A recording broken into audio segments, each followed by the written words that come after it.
আজ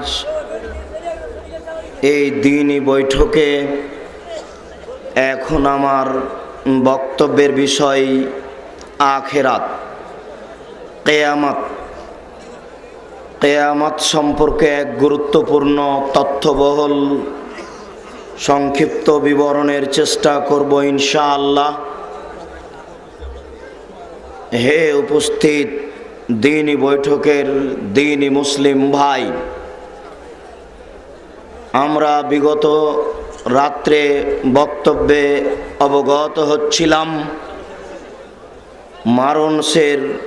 মানুষের মরার পরে বড় তিনটি জটিল ও কঠিন জায়গা রয়েছে। তার প্রথম জটিল জায়গা হচ্ছে কবর। কবর যত জটিল, কিয়ামত তার চেয়ে অনেক বেশি জটিল। কিয়ামত যত জটিল, জাহান্নাম তার চেয়ে অনেক বেশি কঠিন। জাহান্নাম যত কঠিন, কিয়ামত তার চেয়ে কিছু কম।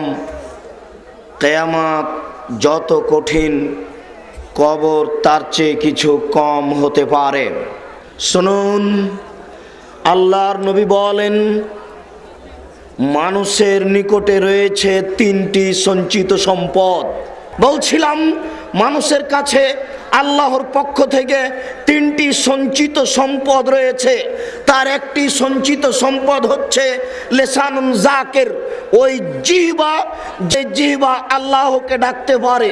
ওই জিহ্বা হচ্ছে সঞ্চিত সম্পদ, যে জিহ্বা আল্লাহকে ডাকতে পারে, যে জিহ্বা বলতে পারে সুবহানাল্লাহ, আলহামদুলিল্লাহ, আল্লাহু আকবার, লা ইলাহা ইল্লাল্লাহ, আস্তাগফিরুল্লাহ, আস্তাগফিরুল্লাহ। এরূপ যে জিহ্বা বলতে পারে, সেই জিহ্বা হচ্ছে সঞ্চিত সম্পদ। আল্লাহর নবী বলেন, ওই অন্তর হচ্ছে সঞ্চিত সম্পদ, যে অন্তর অল্পতেই খুশি হয়। ওই অন্তর হচ্ছে সঞ্চিত সম্পদ, যে অন্তর অল্পতেই খুশি হয়। আপনাকে এত ঘুমাতে হয় কেন, এত খেতে হয় কেন, এত আনন্দ ফুর্তি ভোগ করতে হয় কেন? এটা আপনার পরকালের জীবনের জন্য সুন্দর নয়।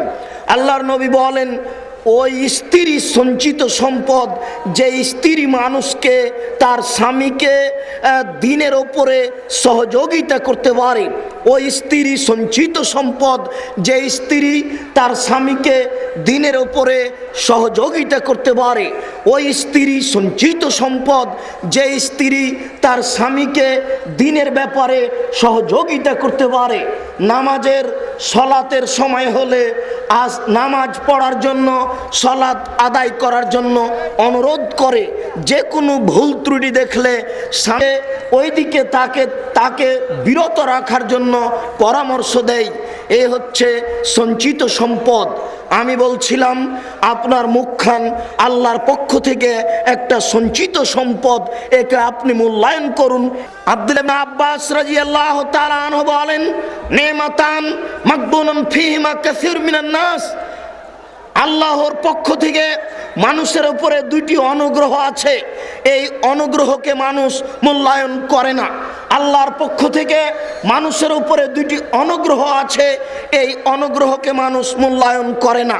তার একটি অনুগ্রহ হচ্ছে শরীরের সুস্থতা থাকা। শরীরের সুস্থতা অর্থ কি এই যে রাস্তায় এভাবে ঘুরে বেড়াতে হবে? আমরা কোরআন হাদিসের কথা বলবো আর আপনি রাস্তা রাস্তা হেঁটে বেড়াবেন? আপনার শরীরের সুস্থতার অর্থ কি এটা? নবী করিম সাল্লাল্লাহু আলাইহি সাল্লাম বলেন, অবসর। আপনি একটু অবসর পেয়েছেন, বাড়ি থেকে 2 দিনের সফরের জন্য এখানে এসেছেন, এটা আপনার জীবনে একটা অবসর।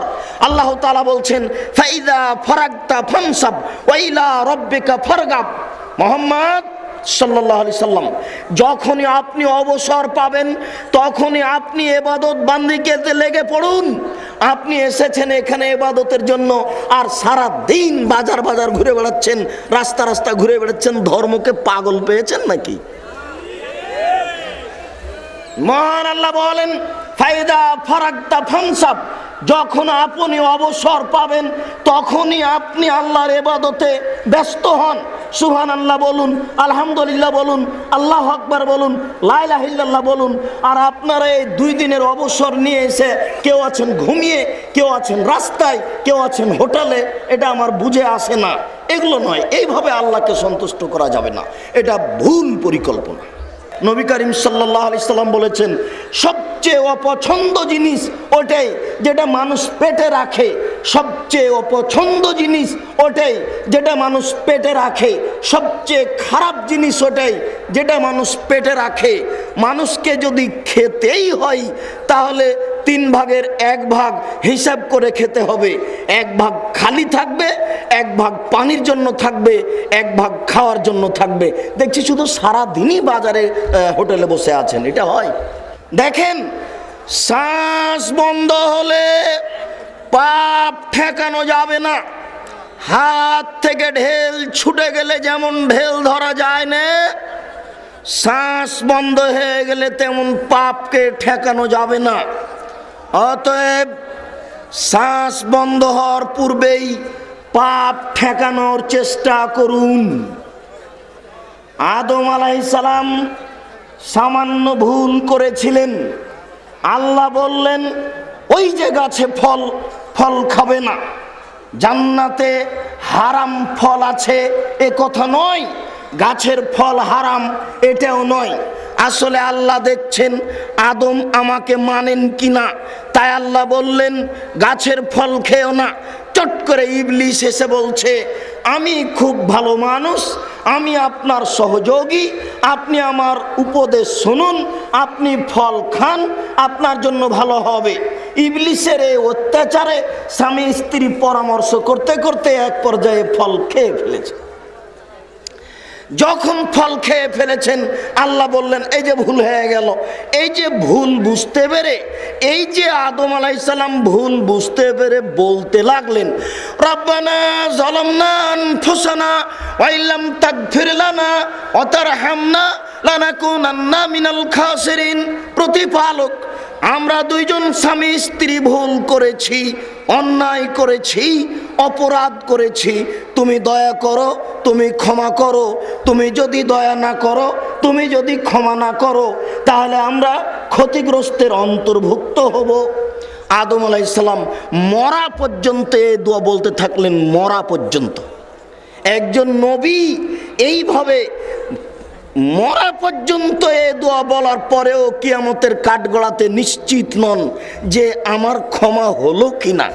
শুনুন, বিচারের কাঠগড়াতে সব মুমিন যখন আটকা পড়বে, পাপী তো আছেই, সব মুমিন যখন আটকা পড়বে সবাই পরামর্শ করবে, আমরা সবাই করব।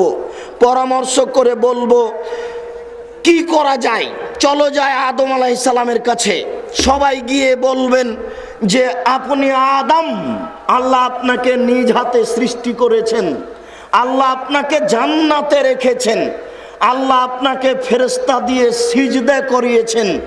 আপনি কি আমাদের একটা আজকে কথা শুনবেন? একটু কি আমাদের উপকার করবেন? যদি একটু আল্লাহকে বলতেন তাহলে আমাদের একটু সুবিধা হতো, আল্লাহ আমাদের এখানে একটু শান্তি দিতেন। তখন আদম আলাইহিস সালাম বলবেন, ইন্নী লাস্তু হুনাকুম, না আমি এটা করতে পারছি না। আমার প্রতিপালক আজকে আমার উপরে রাগ করেছেন। এত রাগ পূর্বেও কোনোদিন করেননি, পরেও কোনোদিন করবেন না। আমি বুঝতে পারছি না যে আমি ওই ফল খাওয়ার কারণে মরা পর্যন্ত ক্ষমা চেয়েছি, ক্ষমা হয়েছে কিনা। আজকে যদি ওটা ধরে বলে বসেন তাহলে আমার যে কি হবে তা আমি নিজেই বুঝি না।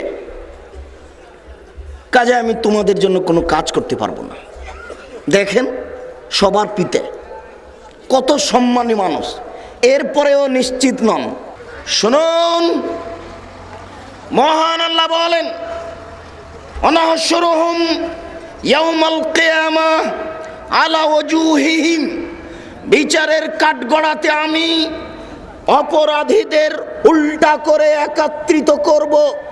পা থাকবে উপরের দিকে, মাথা থাকবে নিচের দিকে।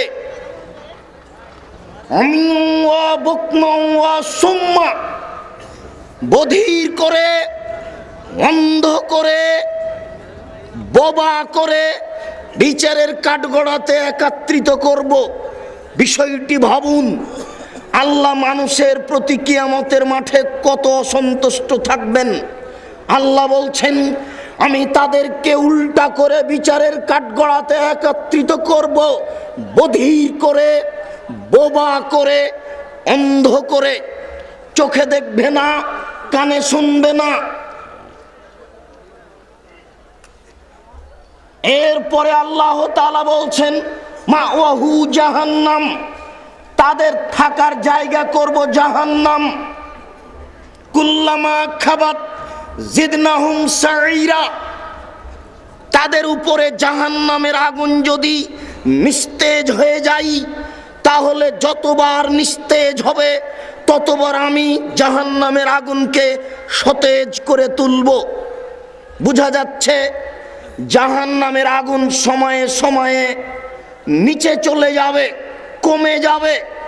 যদিচ আল্লাহ তাআলা বলেছেন জাহান্নামের খড়ি হবে মানুষ ও পাথর। জাহান্নামে কয়লা থাকবে না, কাঠ থাকবে না, মানুষই হবে জাহান্নামের খড়ি, মানুষই হবে জাহান্নামের কাঠ। কয়লা অন্য কিছু নয়, পাথরও হবে। আমরা অবশ্য বলতে পারি যে মানুষ না হয় অপরাধী, জাহান্নামে যাবে, কিন্তু পাথর কি অপরাধ করলো যে জাহান্নামে যাবে? পাথর অপরাধের কারণ হচ্ছে সেই কাল থেকে নিয়ে কিয়ামত পর্যন্ত যত মাটি ও পাথর দিয়ে ছবি মূর্তি তৈরি করা হয়েছে হবে, সমস্ত ছবি মূর্তিকে জাহান্নামে দিয়ে যারা মূর্তি তৈরি করেছে তাদেরকে আল্লাহ অপমান করে বলবেন, এই দেখ তোকেও জাহান্নামে দিলাম, তুই যাকে সম্মান করছিলি তাকেও দিলাম ঠেকা দেখে। উল্টা মুখে নিয়ে যাওয়া হবে, পা থাকবে উপরের দিকে। আনাস রাদিয়াল্লাহু তাআলা আনহু বলেন, আল্লাহর নবী, কাইফা ইয়ামসি আলা ওয়াজুহিহিম, মানুষ মুখের মাধ্যমে কিভাবে চলবে? আল্লাহর নবী বললেন, শোনো, আল্লাযী কাদিরুন আইমশি আলা আরজালিহিম ওয়া হুম কাদিরুন আইমশি আলা ওয়াজুহিহিম, যে আল্লাহ আজকে মানুষকে পায়ের মাধ্যমে চালাতে সক্ষম, বিচারের কাঠগড়াতে সেই আল্লাহ তাকে মুখের মাধ্যমে চালাতে সক্ষম।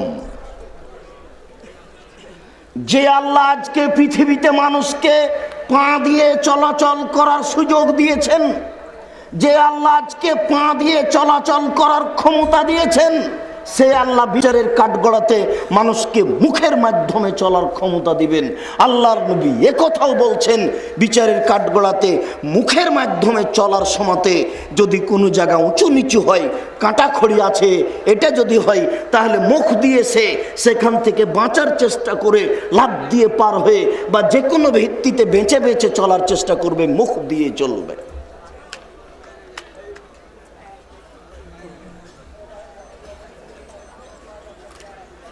মহান আল্লাহ বলেন,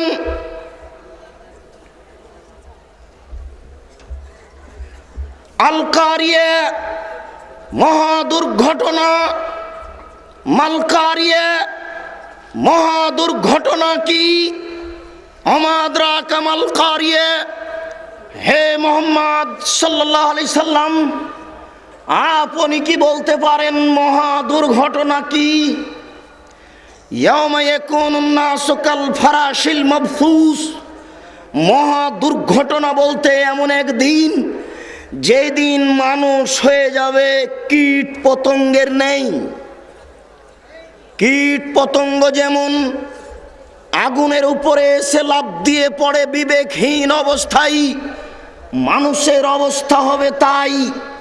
অতাকুনুল জিবালু কালেহনিল মানফুস, সেই দিন পাহাড়গুলি হবে ধ্বনিত তুলার নেই। তুলা ধোনা ব্যক্তি যখন তুলার উপরে মারে, ছিটকে তুলাগুলি দূরে চলে যায়। পৃথিবীর লক্ষ কোটি মন ওজনের পাহাড়গুলি হবে এইরূপ ধ্বনিত তুলার নেই, ছিটকে আকাশে চলে যাবে। ফাম্মা মান খাফফাত ফাম্মা মান সাকুলাত মাওয়াজিনুহু, বিচারের কাঠগড়াতে যার নেকির পাল্লা ভারী হয়ে যাবে, ফাহুয়া ফি শাতির রাজিয়া, তার জীবিকা নির্বাহ হবে অতীব সুখ স্বাচ্ছন্দ্যময়। আম্মা মান খাফফাত মাওয়াজিনুহু, যার নেকির পাল্লা হালকা হয়ে যাবে, পাপের পাল্লা ভারী হয়ে যাবে। ফাউম্মুহু হাবিয়া, তার থাকার জায়গা হবে অতীব গভীর গহ্বর হাবিয়া। ওমা আদরাকা মা হিয়া, হে মুহাম্মদ সাল্লাল্লাহু আলাইহি সাল্লাম, আপনি কি জানেন অতীব গভীর গহ্বর হাবিয়া কি? নারুন হামিয়া, তা হচ্ছে জ্বলন্ত উত্তপ্ত আগুন।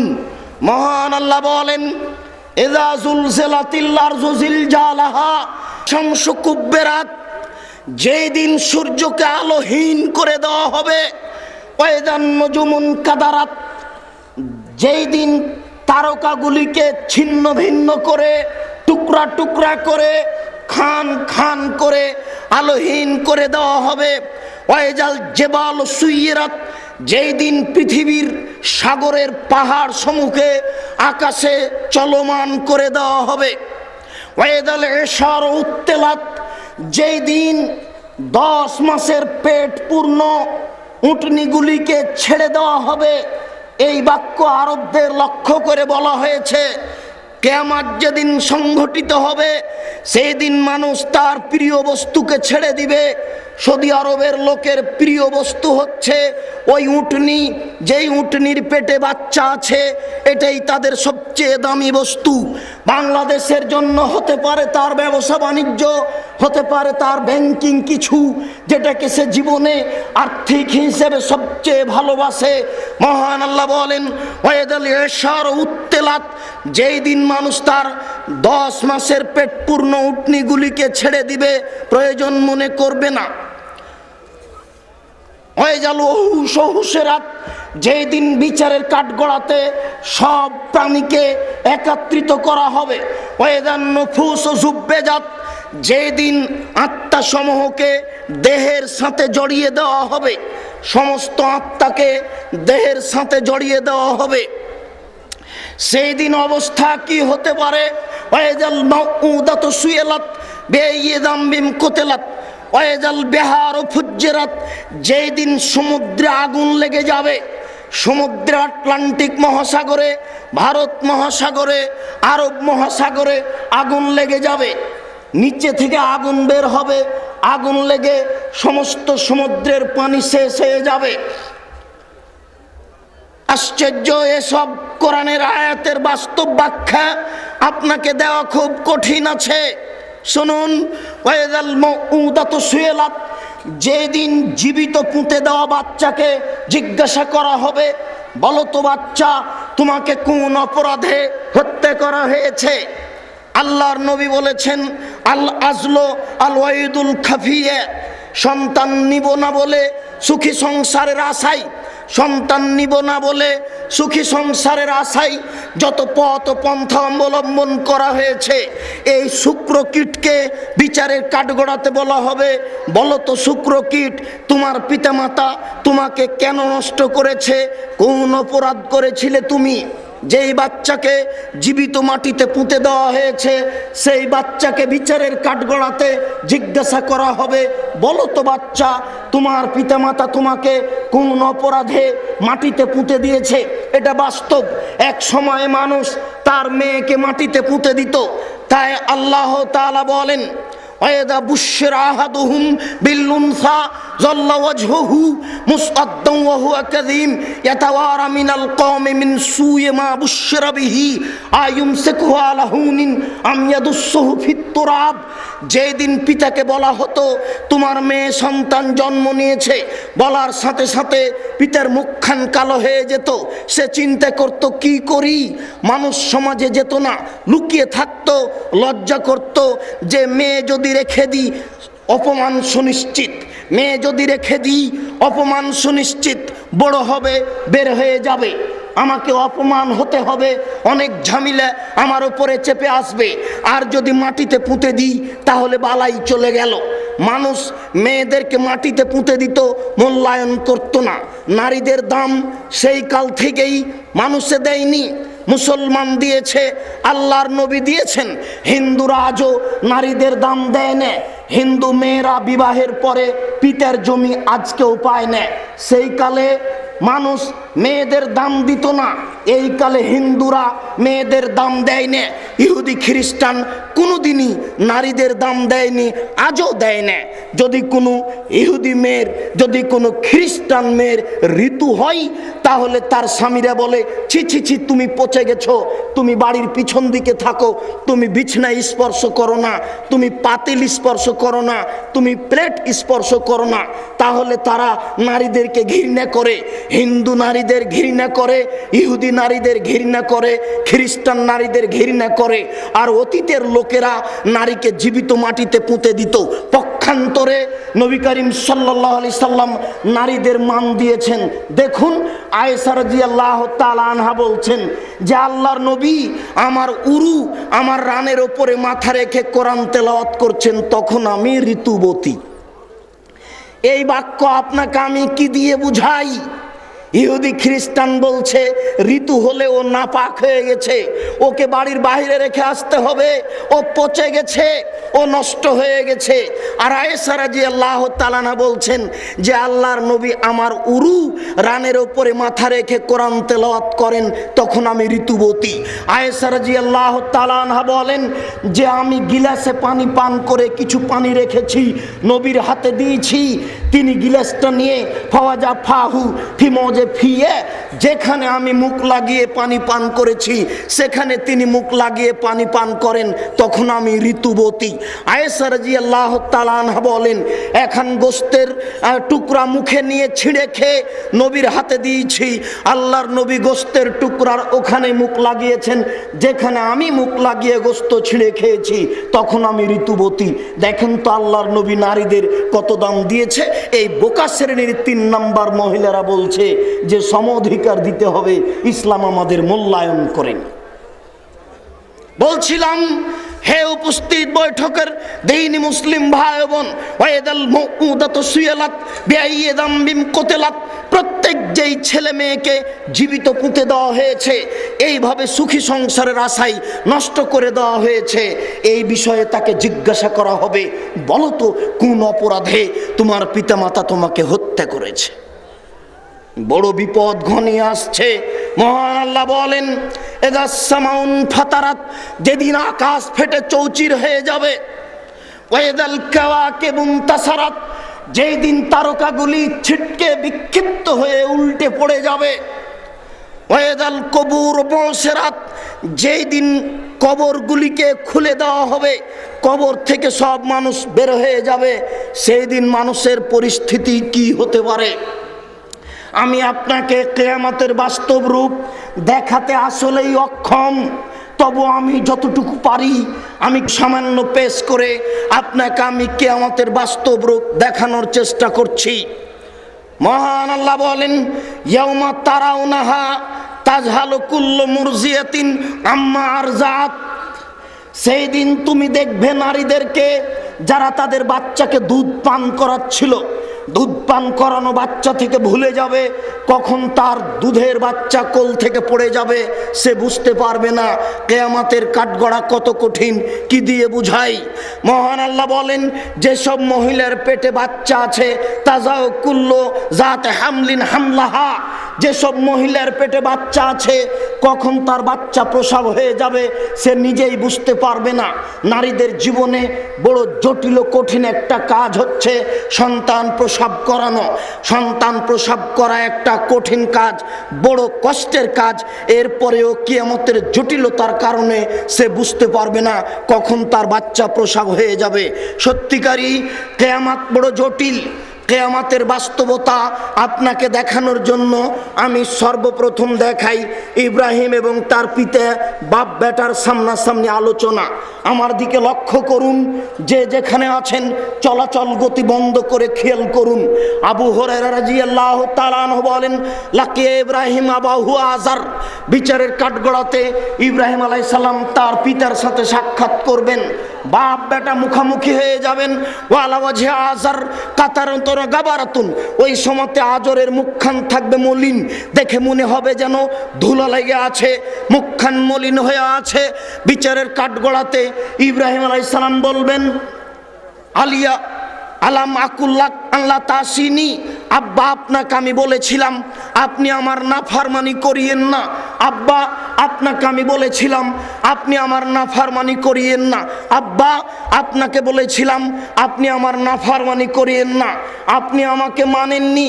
5 বার ইব্রাহিম আলাইহিস সালাম বলেছিলেন আব্বা আপনি আমাকে মানেন, আব্বা আপনি আমার কথা মানেন।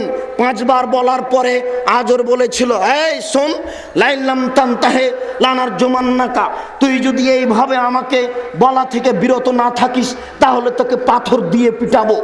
যখন পিতাই এই কথা বলল তখন ইব্রাহিম আলাইহিস সালাম বললেন, ঠিক আছে আপনিও থাকেন, আপনার মূর্তি পূজাও থাকলো, আমি চললাম, তবে আমি আপনার জন্য বিচারের কাঠগড়াতে ক্ষমা চাইব।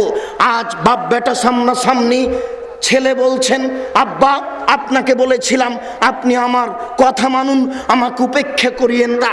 বিচারের কাঠগড়াতে আজর বলবে আলিয়াউমালা আসিকা, বেটা আজকে তোমার নাফরমানি করব না, আজকে তুমি যা বলবে তাই মেনে নিব। তখন ইব্রাহিম আলাইহিস সালাম বলবেন আল্লাহুম্মা ইন্নাকা ওয়া'আদতানি আল্লা তুখজিনি ইয়াউমাল কিয়ামা আইয়ুখিজিনাকজা মিন আবিল আবাদে, প্রতিপালক তুমি আমার সাথে ওয়াদা করেছো ইব্রাহিম তোমাকে আমি বিচারের কাঠগড়াতে অপমান করব না। আমার পিতা জাহান্নামে যাবে, আমি জান্নাতে যাব, এর চেয়ে বড় অপমান কি হতে পারে? ইব্রাহিম আলাইহিস সালাম বিচারের কাঠগড়াতে বলবেন আল্লাহ তুমি আমার সাথে ওয়াদা করেছো ইব্রাহিম তোমাকে আমি বিচারের কাঠগড়াতে অপমান করব না, আজকে আমার পিতা জাহান্নামে যাবে, আমি জান্নাতে যাব, এর চেয়ে বড় অপমান কি হতে পারে? ইব্রাহিম আলাইহিস সালাম বিচারের কাঠগড়াতে বলবেন আল্লাহ তুমি আমার সাথে ওয়াদা করেছো ইব্রাহিম তোমাকে আমি বিচারের কাঠগড়াতে অপমান করব না, আজকে আমার পিতা জাহান্নামে যাবে আর আমি জান্নাতে যাব, এর চেয়ে অপমান কি হতে পারে? ওই সময়তে আল্লাহ বলবেন ইব্রাহিম ইন্নী হারামতুল জান্নাত আলাল কাফিরিনা, যারা আমার নবীকে মানেনি আমি তাদের জান্নাত দেব না। ইব্রাহিম তোমার পিতা আমার নবী ইব্রাহিমকে মানেনি, অতএব তোমার পিতাকে আমি জান্নাতে দিব না। পিতা মানুষের কাছে কত সম্মানী, ইব্রাহিম আলাইহিস সালাম আল্লাহর কাছে কত সম্মানী, এরপরে ওই ইব্রাহিম আলাইহিস সালাম বিচারের কাঠগড়াতে টিকতে পারছেন না। আপনার পীর সাহেবের অবস্থা কি হবে আপনি ভেবে দেখুন। ইব্রাহিম আলাইহিস সালাম যদি বিচারের কাঠগড়াতে টিকতে না পারেন কেউ টিকতে পারবে না। সুপারিশ করে বেদিন পিতামাতাকে জান্নাতে নিয়ে যাওয়া যাবে না, রাসূলের পদ্ধতি ছাড়া ইবাদত করে আল্লাহকে সন্তুষ্ট করা যাবে না। আবু হুরায়রা রাদিয়াল্লাহু তাআলা আনহু বলেন আল্লাহর নবী বললেন ইহসারুন নাসু ইয়াউমাল কিয়ামা আলা আরজিন বাইজা, বিচারের কাঠগড়াতে সমতল সাদা জমিনের উপরে নারী পুরুষকে একত্রিত করা হবে। লাইসা লিআহাদিন আলাম, কোনো মানুষের কোনো পরিচিতি থাকবে না, হোক না কেন নবী, হোক না কেন কোনো মানুষ, পৃথিবীর কোনো মানুষের বিশেষ কোনো পরিচিতি থাকবে না।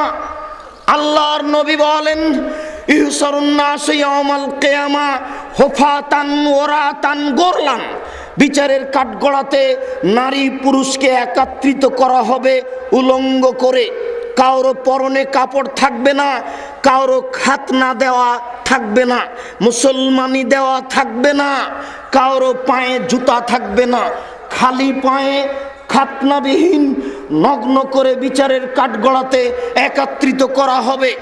আয়েশা রাদিয়াল্লাহু তাআলা আনহা বলে বসলেন আল্লাহর নবী আর রেজাল ও নিসা ও জামিয়া এনজুর বাজু মেলা বাজিন, কথা কেমন হলো? নারী পুরুষ একত্রিত হয়ে নগ্ন হয়ে বিচারের কাঠগড়াতে উঠবে, এক অপরের দিকে তাকিয়ে দেখবে, কেমন মনে হয়? আল্লাহর নবী বলছেন আয়েশা আলামরা আসাদ্দু মিন যালিক আয়ানজুরা বাজু মেলা বাজিন, সমস্যার চেয়ে অনেক জটিল, সমস্যার চেয়ে অনেক কঠিন যে কেউ কারো দিকে তাকিয়ে দেখবে। তাহলে আল্লাহর নবী আয়েশা রাদিয়াল্লাহু তাআলা আনহাকে কিয়ামতের বাস্তব বুঝাতে অস্পষ্ট হচ্ছে কিয়ামত কত জটিল। আয়েশা তোমাকে আমি কি দিয়ে বুঝাই? বিচারের কাঠগড়াতে এত জটিলতা মানুষের উপরে নেমে আসবে যে মানুষ কে কাপড় পরে আছে আর কে কাপড় পরে নেই এটা বোঝা যাবে না, বা কেউ বুঝার চেষ্টা করবে না। আল্লাহর নবী বলছেন ফা আউয়ালু রাজুলিন ইউকসা ইব্রাহিম, বিচারের কাঠগড়াতে সর্বপ্রথম যাকে কাপড় পরানো হবে তিনি হবেন ইব্রাহিম আলাইহিস সালাম। তাহলে বোঝা যাচ্ছে আমাদের নবী কাপড় পরবেন তারপরে, এবং বোঝা যাচ্ছে যে নবী গণ বিচারের কাঠগড়াতে নগ্ন হয়ে উঠবেন, নবীর পরনেও কাপড় থাকবে না। অবশ্য বিচারের কাঠগড়ার কথা আল্লাহর নবী একটা বলেছেন যে কারো ছেলে মেয়ে যদি বাল্য অবস্থায় মারা যায়, এই জন্য তো আপনাদের আমি বলি ছেলে মেয়ে একটু বেশি করেন। একটা ছেলে একটা মেয়ে নেওয়াতে ইহকালেও লস আছে, পরকালেও লস আছে। ছেলে মেয়ে যদি দুইটা হয় মাত্র তাহলে টাকা কম হবে, ছেলে মেয়ে যদি বেশি হয় তাহলে টাকা বেশি হবে। 5টা ছেলে চাকরি পাবে, অনেক টাকা ইনকাম করবে। নইলে রাস্তায় যদি কাজ করে 5টা ছেলে কাজ করবে, অনেক টাকা ইনকাম হবে।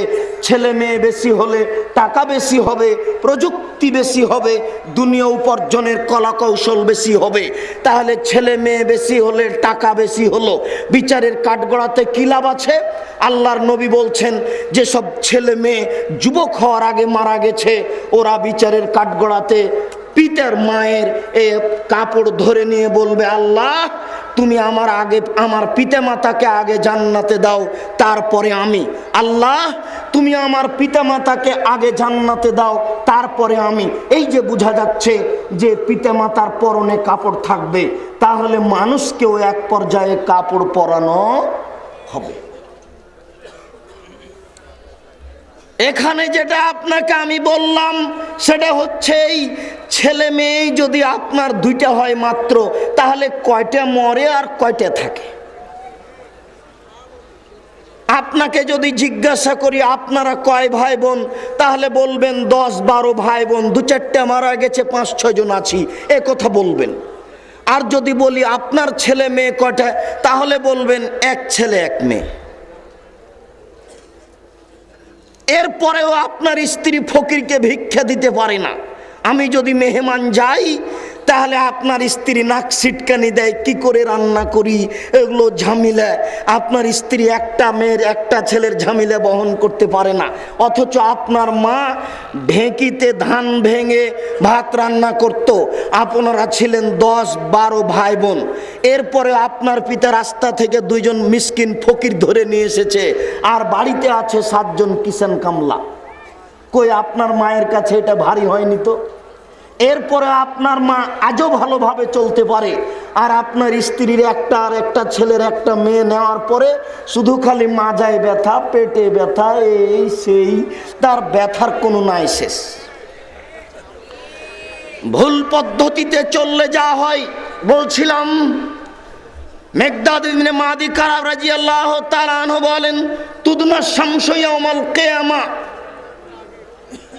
আলা কাদরে মাইলিন, বিচারের কাঠগড়াতে সূর্যকে মানুষের মাথার উপরে করা হবে। 1 মাইল উপরে সূর্য থাকবে, অর্ধ হাত উপরে সূর্য থাকবে। এ মর্মে কোনো বর্ণনা বোঝা যায় না, তবে 1 মাইল উপরে সূর্য থাকবে এ কথা বোঝা যায়।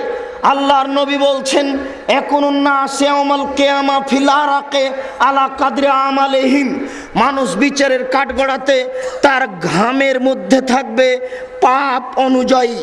মানুষ বিচারের কাঠগড়াতে ঘামের মধ্যে থাকবে পাপ অনুযায়ী।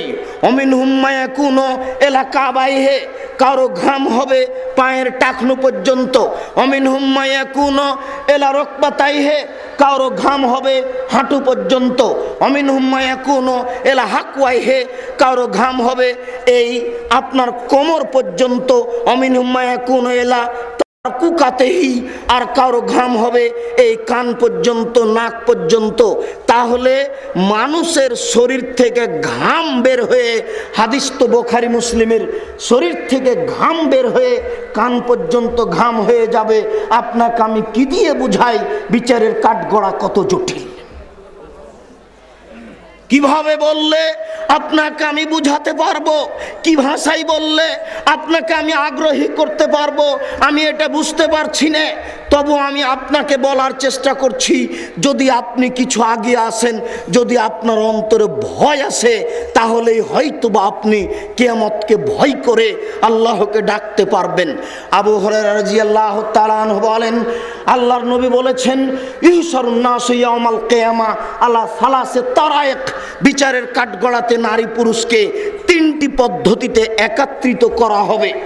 রাগেবিনা রাহেবিনা, এক শ্রেণীর মানুষ হবে যারা জাহান্নাম থেকে ভয় করে, যারা জান্নাত পাওয়ার আশা করে। যারা জাহান্নাম থেকে ভয় করে, জান্নাত পাওয়ার আশা করে। জান্নাত বড় জিনিস, আপনাকে আমি কি দিয়ে বুঝাই? 1 মিনিট আমার দিকে লক্ষ্য করুন তো, আপনাকে আমি একটু জান্নাতের আকৃষ্ট করতে পারি কিনা, এখন থেকে আপনি জান্নাত পাওয়ার পরিকল্পনা করতে পারেন কিনা দেখুন তো আমার দিকে খেয়াল করে। আল্লাহর নবী বলছেন, আল্লাহর নবী বলছেন, জান্নাতের মেঝে হবে সোনা চাঁদি দ্বারা তৈরি, জান্নাতের দেওয়াল হবে হীরামণি মুক্তা দ্বারা তৈরি, জান্নাতের ছাদ হবে হীরামণি মুক্তা মাণিক্য দ্বারা তৈরি। ছাদেও রেশমি কাপড় দেওয়া থাকবে, দেওয়ালে রেশমি কাপড় দেওয়া থাকবে। আপনি যেখানে বসে থাকবেন এটা হবে উন্নত মানের গালিচা সোফা সেট, আপনিও সোফায় বসে থাকবেন। আপনার সামনে 72 থেকে 73 জন স্ত্রী বসে থাকবে। আল্লাহ তাআলা তাদের সুন্দরতার ব্যাপারে বলেন, তারা এত সুন্দরী, তারা এত সুন্দরী, তারা এত সুন্দরী, তাদের দেখে মনে হবে ঝিনুকের মধ্যে লুকানো মুক্তা। কি দিয়ে আপনাকে আমি বুঝাই? আল্লাহ কত সুন্দরীর কথা বললেন। আল্লাহ বলছেন তাদেরকে দেখে মনে হবে যে ঝিনুকের মধ্যে লুকানো মুক্তা। আল্লাহ তাআলা বলেন ডিমের খোসা এবং কুসুমের মধ্যে যেই সাদা পদার্থ আছে, এই পদার্থ যেমন নরম, জান্নাতের মেয়েরা তেমন নরম। জান্নাতের মেয়েরা এত নরম, জান্নাতের মেয়েরা এত নরম, জান্নাতের মেয়েরা এত নরম যে ডিমের খোসা এবং কুসুমের মধ্যে যেই সাদা পদার্থ আছে এটা যেমন নরম। মহান আল্লাহ বলেন ওয়াকাওয়াইবা আত্রাবা, জান্নাতের মেয়েদের বয়স মোটামুটি 16-18 বছর মেয়েদের বয়স যেমন, এদের দেখতে যেমন লাগে আমি আপনাকে কি দিয়ে বুঝাই? এদের তুলনা তাদের সাথে না তাদের তুলনা এদের সাথে, একটা আপনাকে বলার জন্য বুঝানোর জন্য বলা হয়েছে। এই অবস্থায় আপনার এই সোফা সেটের চতুর্দিকে বালিশ সারিবদ্ধ করা থাকবে, খাদ্য পানি চতুর্দিকে সারিবদ্ধ থাকবে, খাদ্যের বাটিগুলি সারিবদ্ধ থাকবে। 72 থেকে 73 জন স্ত্রী আপনার সামনে বসে থাকবে। ইতিমধ্যে একজন স্ত্রী এসে বলবে আসসালামু আলাইকুম, আপনি বলবেন ওয়ালাইকুম আসসালাম। এরপরে আপনি বলবেন মানান্তি, তুমি কে? তখনও বলবে আনাল মাজিদা, আমি হচ্ছি বেশি অবশিষ্ট, আমি বেশি অতিরিক্ত তোমার কাছে এসেছি। আপনি তার মুখের দিকে তাকিয়ে দেখবেন, আল্লাহর নবী বলছেন তার মুখের দিকে তাকালে আপনি আপনার চেহারা মুখমণ্ডলকে তার গালে টক টক করে ঝকঝক করে দেখতে পাবেন। আপনাকে আমি কি দিয়ে বুঝাই জান্নাতের মেয়েরা কত সুন্দরী? এইভাবে থাকতে থাকতেই এক পর্যায়ে সবাই বলে বসবে নাহনুল খালেদাতো ফালানা বেদো অনানুন নাইমাতো ফালানা বাসো অনানুন রাজিয়াতো ফালানাস খাতো তুবালে মান কানা লানা অকুন্না লাহু। পায়ের সনসন ঘুंघरे जमजम पंचे पंचे फेंकेंगी, पहन के साड़ी लाल कुमारी उसको भेस्तों को सजावेंगी, जैसे कबूतर लोटन लोटे ऐसे लोटन लोटावेंगी। पाয়ের सनसन घुंघरे जमजम पंचे पंचे फेंकेंगी, पहन के साड़ी लाल कुमारी उसको भेस्तों को सजावेंगी, जैसे কবুতর লোটান লোটে ऐसे লোটান লোটাবেঙ্গি। স্বামী গো, আমরা চিরস্থায়ী রয়েছি, কখনো আমরা ধ্বংস হব না। স্বামী গো, আমরা সর্বদা আপনাকে সন্তুষ্ট করে রাখবো, কখনো অসন্তুষ্ট করব না। আমরা হচ্ছে আপনার জন্য আর আপনি হচ্ছেন আমাদের জন্য। কি আপনাকে আমি কি দিয়ে বুঝাই জান্নাত কত ভোগ বিলাসের জায়গা? দেখেন তো একটু পাওয়ার ইচ্ছা হয় কিনা? মনের ইচ্ছা হয়? জান্নাত পর মনের ইচ্ছা হয়? তাহলে এই যে রাস্তাঘাটে 3 নাম্বার নগ্ন নোংরা মেয়েরা ঘুরে বেড়াচ্ছে, ওই যে টিভিতে পতিতালয়ের মেয়েদেরকে দেখা যাচ্ছে, ওদেরকে দেখে চোখ জুড়ালে এদের ভোগ করার সুযোগ হবে না। খুব সাবধান, এদের ভোগ করতে হলে আজ থেকেই মিথ্যা কথা ত্যাগ করতে হবে, 5 ওয়াক্ত সালাত আদায় করতে হবে, পরিবার কন্ট্রোল করতে হবে, মানুষের সাথে সদাচরণ করতে হবে। বৈঠকের 2-1 মহিলা হয়তো বা ভাবছে যে আব্দুর রাজ্জাক সাহেব সব তো ভালো পুরুষদের দিলেন, আমাদের কি? 72 জন স্ত্রী, 73 জন তো সব পুরুষের হলো, আমাদের কি? তো বলেন আপনারা কি চান? যা চান তাই আছে, যা চান তাই আছে। আল্লাহ তাআলা নারী পুরুষের জন্য জান্নাত করেছেন এমন জায়গা যেখানে মানুষের কোনো অসুবিধা নেই, শুধু সুবিধা আর সুবিধাই। অতএব আপনার মনে যেটা চাচ্ছে সেটাই পাবেন, মনে যেটা চাচ্ছে সেটাই পাবেন, যত চাই মনে। নিরাশা হবেন না, নিরাশার কিছু নেই। আল্লাহর নবী বলেন, এক শ্রেণীর মানুষ বিচারের কাঠগড়াতে থাকবে, ইসনানে আলা বাইরিন ওয়া সালাসা আলা বাইরিন ওয়া আরবা আলা বাইরিন ওয়া আশারা আলা বাইরিন। এক উটের উপরে থাকবে 2 জন, এক উটের উপরে থাকবে 3 জন, এক উটের উপরে থাকবে 10 জন, কোন উটের উপরে থাকবে 4 জন, এইভাবে হবে। এর পরের বিষয়টি খুব জটিল, দেখুন। এরপরে আল্লাহর নবী বলছেন,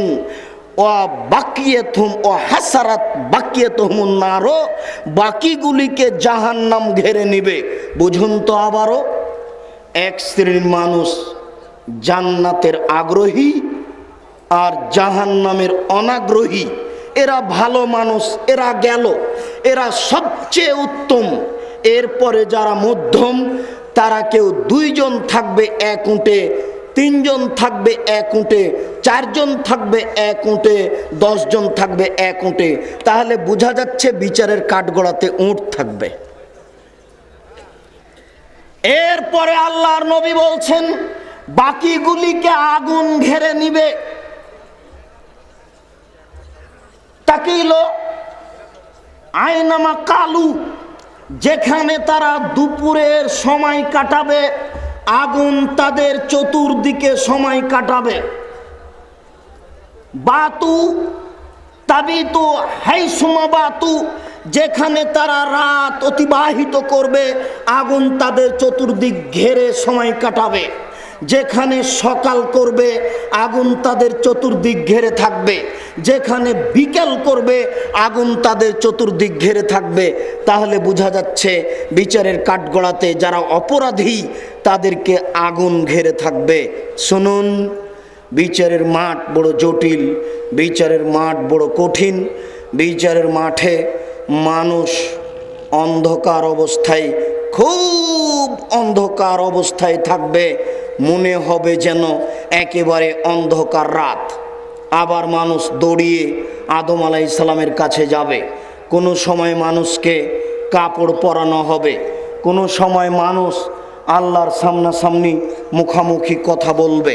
বিচারের কাঠগড়া খুব জটিল কঠিন জায়গা। শুনুন, আল্লাহকে সন্তুষ্ট করার উদ্দেশ্যে সময় কাটান, জান্নাত পাওয়া যাবে।